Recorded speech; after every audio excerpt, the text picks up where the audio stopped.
Oh, it's looking good. Coffee's flowing. It's time to get going.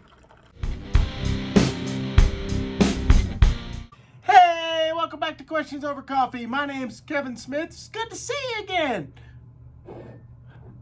Want a cup of coffee?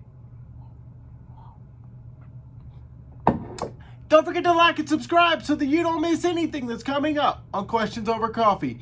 If you have a comment or a question, leave in the section below. We'll get to it just as fast as we can. Today's question is the coronavirus a product of the fourth horseman in Revelation chapter 6? There has been a lot of concern, legitimate concern, a lot of fear, a lot of hysteria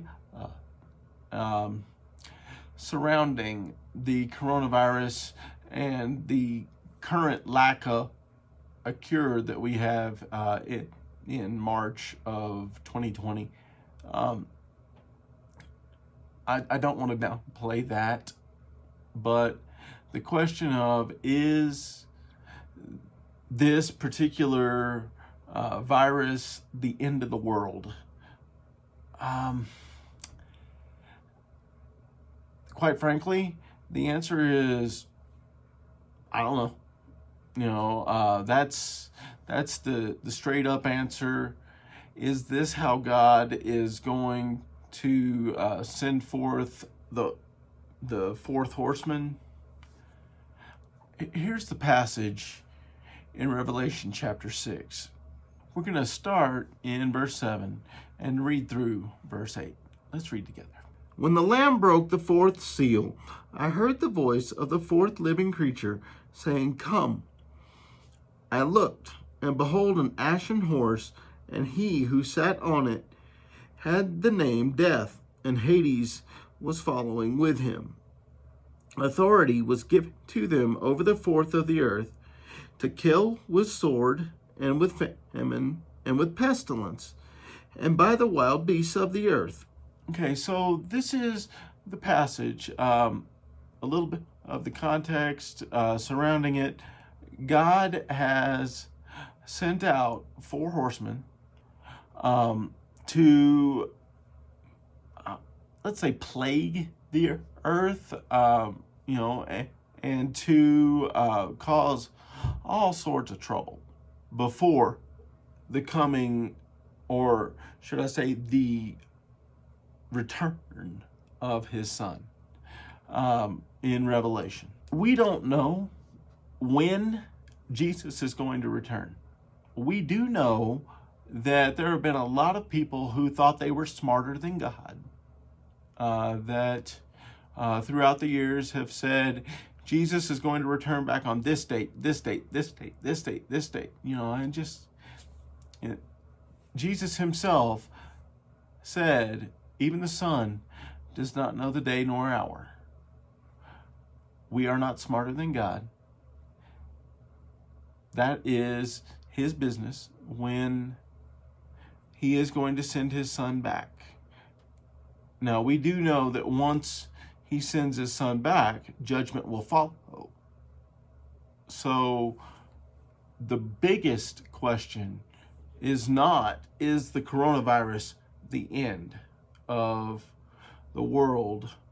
The biggest question, honestly, is, are we prepared if God uses the coronavirus in ending the world or ending our lives?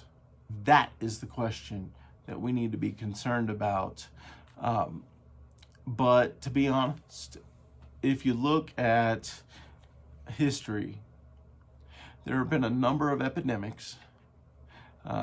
Spanish flu in 1917 through 20, and others, the Black Death, the H1N1 back in 2009, 2010, and others that have caused a whole lot of trouble, that killed a lot of people, and we're still here.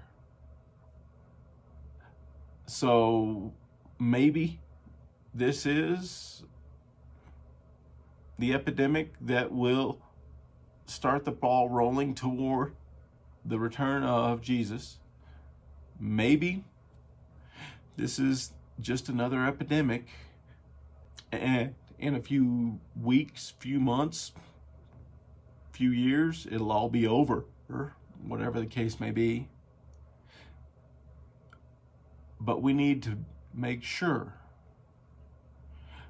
that if it is our loved one's time to go, or if it may be our time to go,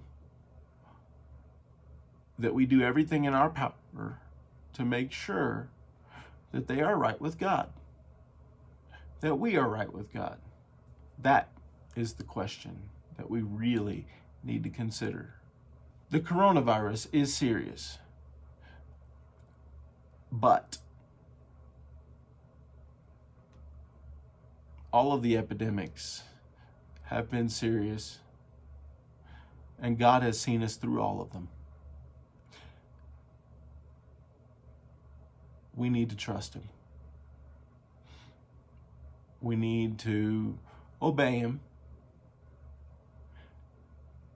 And we need to make sure